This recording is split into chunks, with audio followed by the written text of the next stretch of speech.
بسم اللہ الرحمن الرحیم وقضاء تکبیرات العید فی الرکوع، اور رکوع میں عید کی تکبیرات واجبہ کی قضا کرنا، یہ قضا شبیہ بالادا ہے۔ ھذا نظیر للقضاء الذی ہوا شبیہ بالادا، یہ اس قضا کی مثال ہے جو شبیہ بالادا ہے، یعنی تفصیل اس کی یہ ہے ان من ادرک الامام فی صلاۃ العید فی الرکوع، جو عید کی نماز میں امام کو رکوع کی حالت میں پائے۔ تو اس میں تفصیل ہے، آپ فقہ کی کتابوں میں جب پڑھیں گے، یہاں انہیں تفصیل پوری نہیں بتانی ہے نا، صرف جتنا انہیں سمجھانا ہے اتنا ہی سمجھاتے ہیں، کہیں کہیں کچھ بڑھا دیتے ہیں، لیکن پورا مسئلے کی پوری نوعیت سمجھاتے ہیں ایسا نہیں ہوتا ہے۔ تو انہیں اصول سمجھانا ہے، صرف اسی کے ارد گرد رہتے ہیں۔ تو اگر عید کی نماز میں امام کو کوئی رکوع میں پائے تو ایسا بھی ہوتا ہے، معلوم ہے امام کے بارے میں تجربہ ہے کہ رکوع ذرا لمبا کرتے ہیں، ہے نا، اور پہنچا فوراً رکوع میں گئے ہیں، تو اسے اندازہ ہے کہ ہم اگر تکبیر کہہ کے اور تینوں تکبیر کہہ لیں گے پھر بھی رکوع میں ان کو پا لیں گے، بلکہ رکوع میں کیا 3 مرتبہ تسبیح بھی کہہ لیں گے۔ ہوتا ہے کہ نہیں ہوتا ہے؟ تجربات ایسے ہوتے ہیں، اور ایسا امکان بھی رہتا ہے بعض امام کے بارے میں۔ اگر یہ حالت ہے تو وہ حکم یہ ہے کہ کھڑے کھڑے تکبیر کہے رکوع میں جائے، ہے نا، لیکن اس مسئلے کو یہاں انہوں نے نہیں ذکر کیا ہے۔ آگے کتاب دیکھیے، ان من ادرکا، اس لیے اس کو بتا دیا کہ ایسا نہ ہو کہ کہیں کوئی ضرورت پڑ جائے تو آپ صرف یہی ایک مسئلہ بتائیں، ہے نا۔ ان من ادرک الامام فی صلاۃ العید فی الرکوع، جو شخص امام کو عید کی نماز میں رکوع کی حالت میں پائے، وفاتت عنہ التکبیرات الواجبہ، اور تکبیرات واجبہ اس کی چھوٹ جائیں، جو زوائد ہیں تکبیرات وہ واجب ہیں، وہ تکبیرات رہ جائیں، فَإِنَّهُ يُكَبِّرُ فِي الرُّكُوعِ عِندَنَا مِنْ غَيْرِ رَفْعِ يَدٍ، تو وہ ہمارے نزدیک ہاتھ اٹھائے بغیر رکوع میں تکبیر کہے۔ اب اس سے کیا سمجھ میں آئے گا؟ کوئی بھی حالت ہو، ہے نا، رکوع میں تکبیر کہے، یہی تو سمجھیں گے، کہیں ضرورت پڑنے پر یہی بتا بھی دیں گے، اس لیے یہ تفصیل ضروری ہے۔ فَإِنَّهُ يُكَبِّرُ فِي الرُّكُوعِ، تو وہ ہمارے نزدیک بغیر ہاتھ اٹھائے رکوع میں، یعنی رکوع میں چلا جائے تکبیر کہہ کے، تکبیر تحریمہ کہے رکوع میں چلا جائے، اور گھٹنے پر ہاتھ رکھ کر کے جو تکبیرات ہیں تکبیرات واجبہ انہیں کہے، ہاتھ اٹھانے کی ضرورت نہیں ہے کہ جھکا رہے ہاتھ بھی اٹھاتا رہے، ہے نا۔ فَإِنَّهُ يُكَبِّرُ فِي الرُّكُوعِ عِندَنَا مِنْ غَيْرِ رَفْعِ يَدٍ، کیوں؟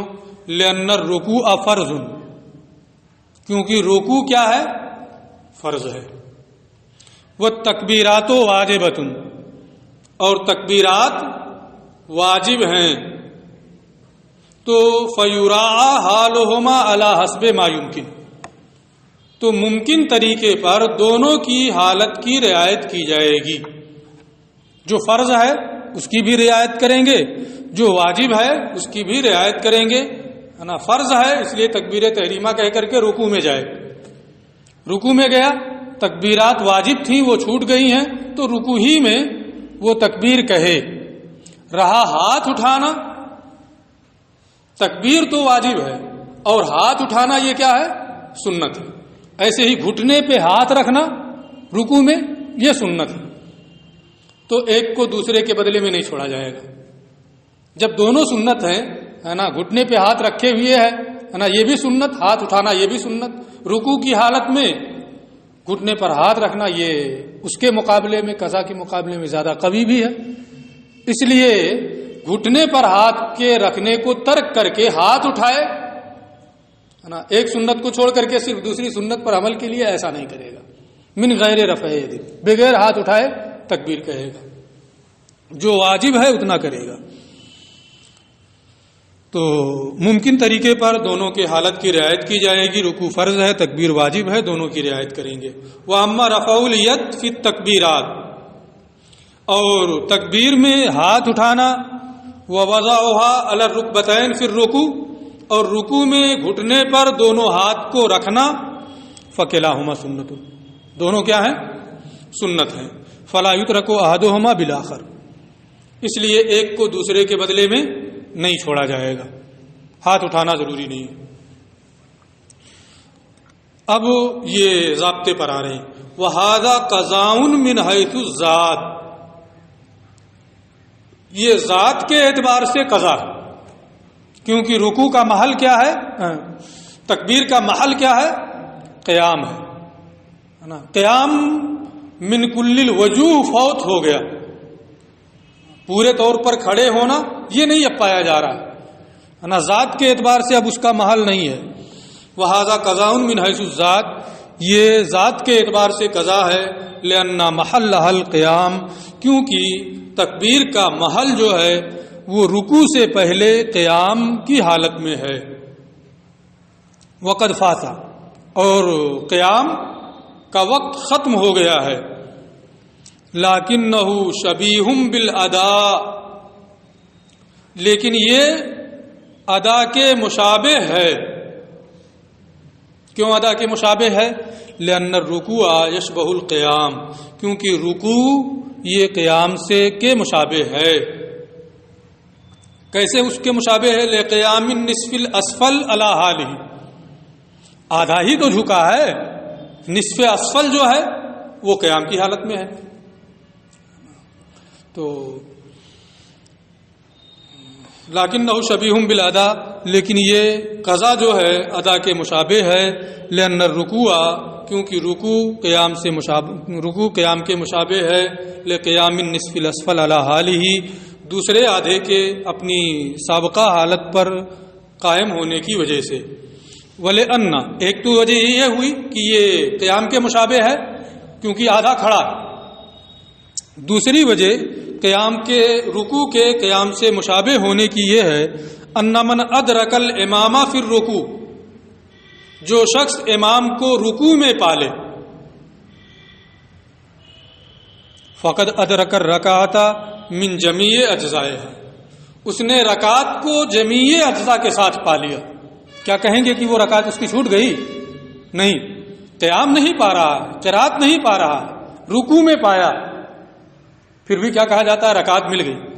اس کا مطلب رکوع قیام کے مشابہ ہے.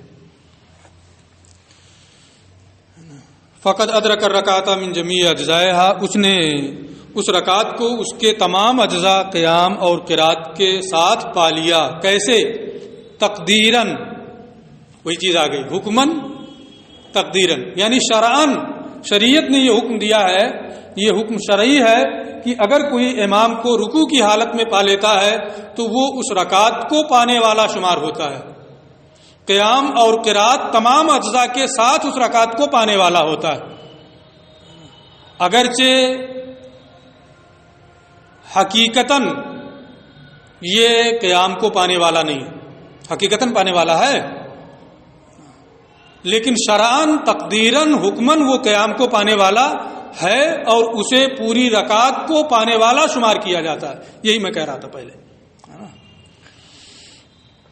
فالاحتیاط، تو اب جب تقدیراً دو دلیلیں ہو گئیں کہ رکوع یہ قیام کے مشابہ ہے. ایک دلیل تو یہ کہ نصف اسفل قائم ہے، اور دوسری دلیل یہ کہ کوئی رکوع میں امام کو پائے تو پوری رکعت کو پانے والا شمار ہوتا ہے. فالاحتیاط ان یتابع، لہذا احتیاط یہی ہے کہ رکوع من کل وجہ قیام تو نہیں ہے، لیکن من وجہ قیام کے مشابہ ہے.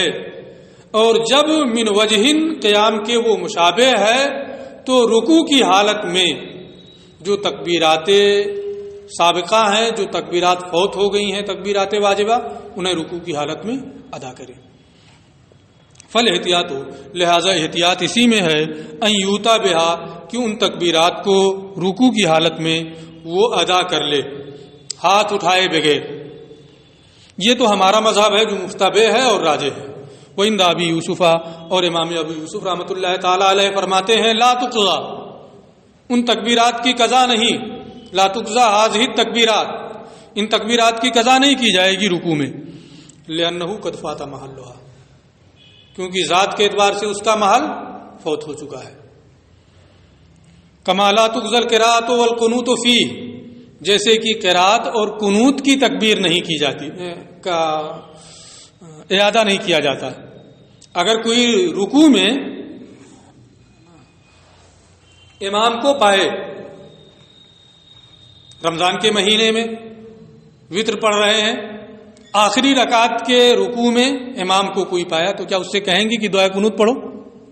اگر عام نمازوں میں رکوع کی حالت میں کوئی امام کو پائے تو کیا اس سے کہیں گے کہ قرات کرو؟ اس سے نہیں کہا جائے گا۔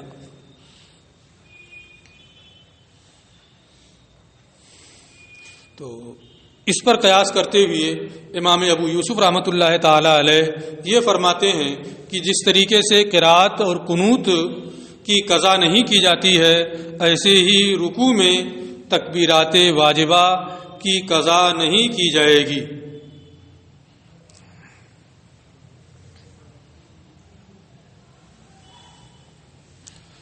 امام ابو، یہ ہمارے یہاں مفتبع نہیں ہے، لیکن بظاہر لگ رہا ہے کہ ان کی بات قوی ہے نا، لیکن ایسا نہیں ہے۔ اس کا جواب یہ ہے کہ یہ قیاس مال فارق ہے، یہ قیاس درست نہیں۔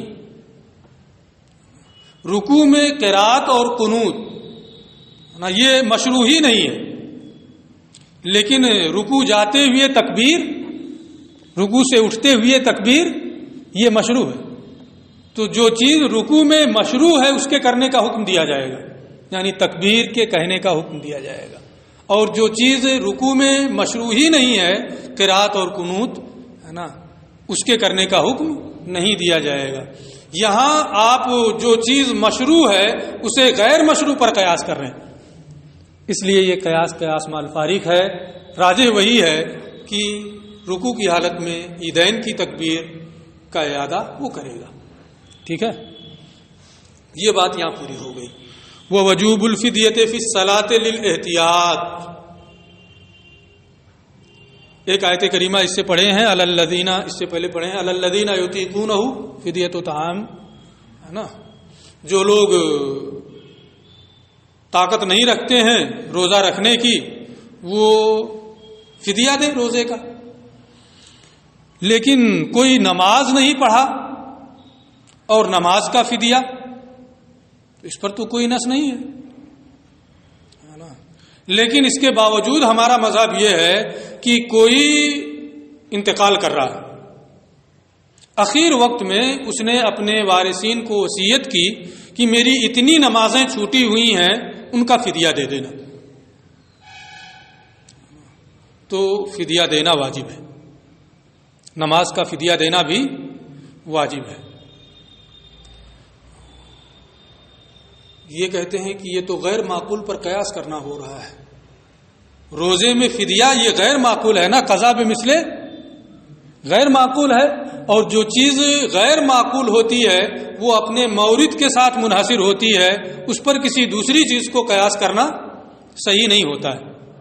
اس لیے روزے پر نماز کو قیاس کرنا اور یہ کہنا کہ نماز کا فدیہ دینا بھی واجب ہو جائے گا، یہ درست نہیں ہونا چاہیے۔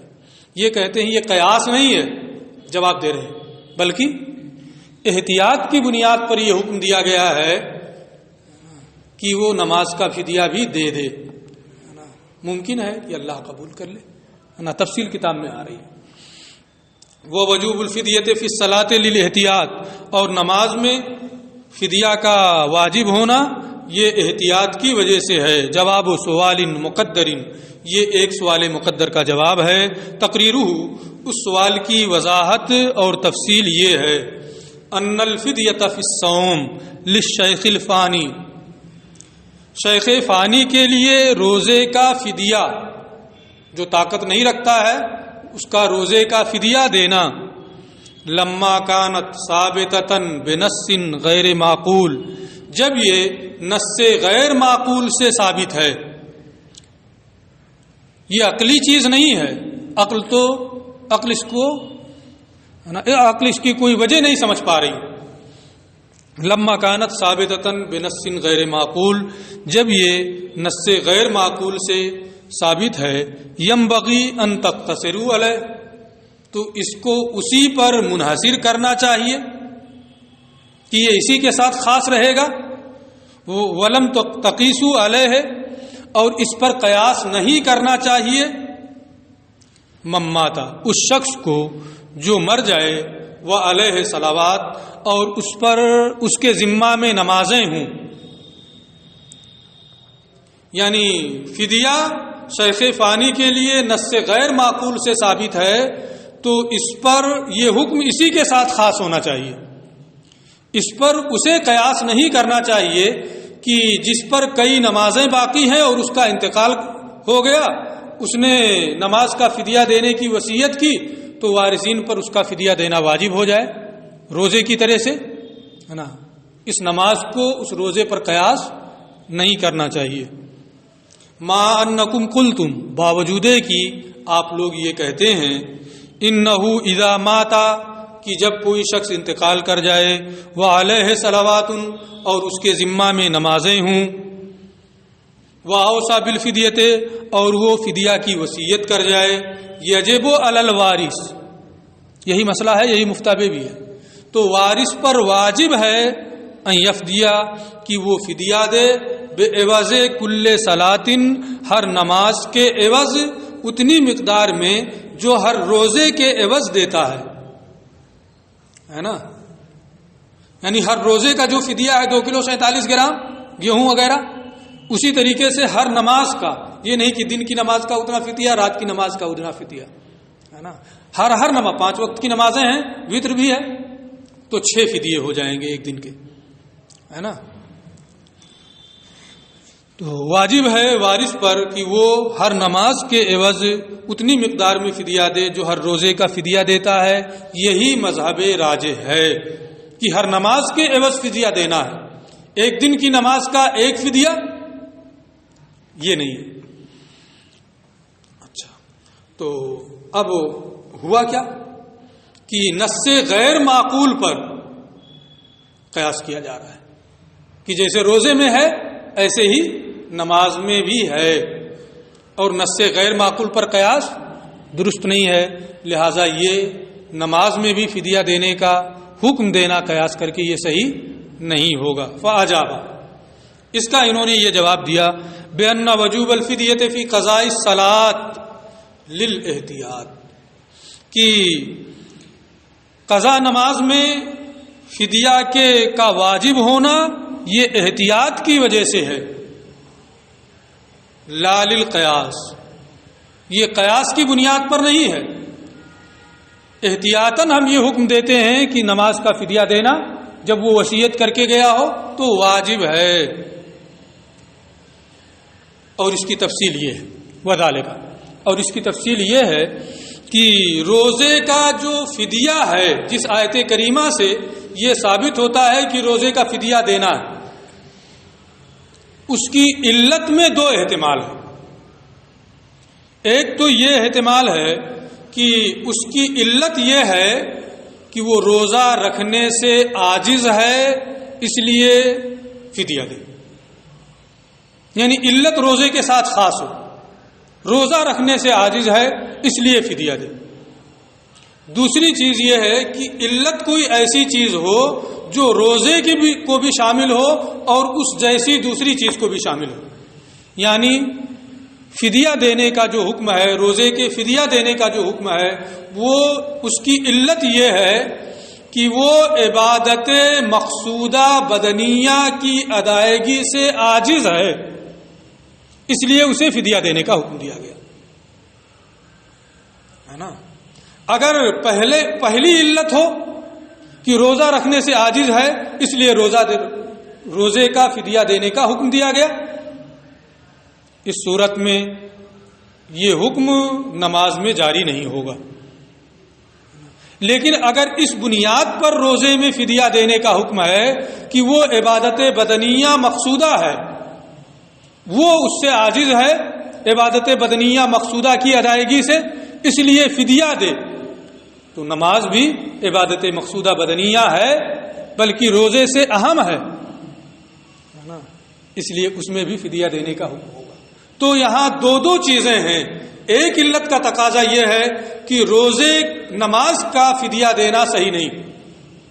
ایک علت کا تقاضا یہ ہے کہ اس نماز کا فدیہ دینا بھی صحیح ہے نا.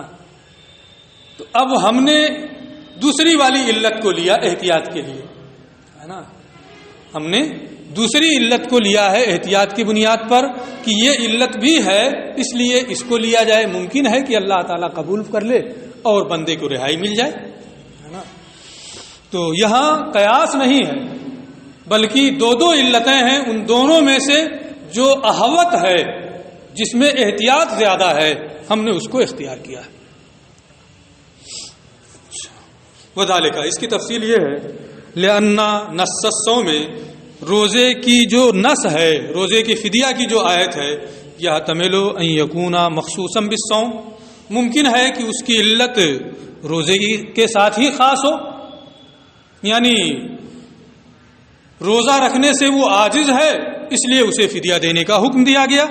ویحتمل، اور یہ بھی احتمال ہے ان یکون معلولا لعلت عامۃ، کہ وہ کسی عام علت کا معلول ہو، اور وہ عام علت یہی کہ عبادت بدنیہ مقصودہ کی ادائیگی سے وہ عاجز ہے، اس لیے اسے فدیہ دینے کا حکم دیا گیا. توجد فی الصلاۃ، جو عام علت نماز میں بھی پائی جا رہی ہو، عن العجز، یعنی عبادت بدنیہ مقصودہ کی ادائیگی سے عاجز ہونا ہے نا، یہ عام علت ہے. اور یہ عام علت نماز میں بھی پائی جا رہی ہے. والصلاۃ نظیر الصوم، اور نماز یہ روزے کی طرح ہے، عبادت بدنیہ مقصودہ وہ بھی ہے. بل اہم منہ، بلکہ نماز روزے سے اہم ہے. کیسے؟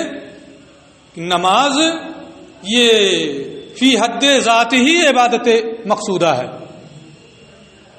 اور روزہ تو بظاہر نفس کو عذاب میں ڈالنا، اسے بھوکا رکھنا ہے نا، تو فی حد ذات ہی تو ہوا نہیں. ہاں حکم شرع ہے، اللہ کا حکم ہے، اس لیے وہ بھی عبادت بدنیہ مقصودہ ہے. یہ کہتے ہیں بلکہ نماز روزے سے اہم ہے، مرتبے میں، رفعت میں اور شان میں. فامرنا، تو جب یہاں دو علتیں ہیں تو ہم نے نماز کی جانب میں بھی فدیہ کا حکم دیا دوسری علت کے پیش نظر. فإن کفت عنہا، اگر یہ فدیہ اللہ کے نزدیک نماز کے لیے کافی ہو جائے، فبہا، تو بہت بہتر ہے، بندہ رہائی پا جائے گا. وإلا، اور اگر قبول نہ بھی ہو، یہ کافی نہ ہو فدیہ کے طور پہ، تو کم سے کم اسے صدقہ کو تو ثواب ملے گا. اس کے نام سے صدقہ کیا گیا، اس کے ایصال کے لیے صدقہ کیا گیا، تو اسے اس کا ثواب بہر محال ملے گا. تو اگر فدیہ کے طور پہ کافی نہ بھی ہو تو صدقہ کا ثواب اسے بہر حال ملے گا، اس لیے یہ فائدے سے خالی نہیں. وَإِلَّا فَلَهُ ثَوَابُ الصَّدْقَةِ، ورنہ اسے صدقہ کا ثواب تو بہرحال ملے گا. اس لیے ہم نے یہ حکم دیا ہے احتیاط کے پیش نظر.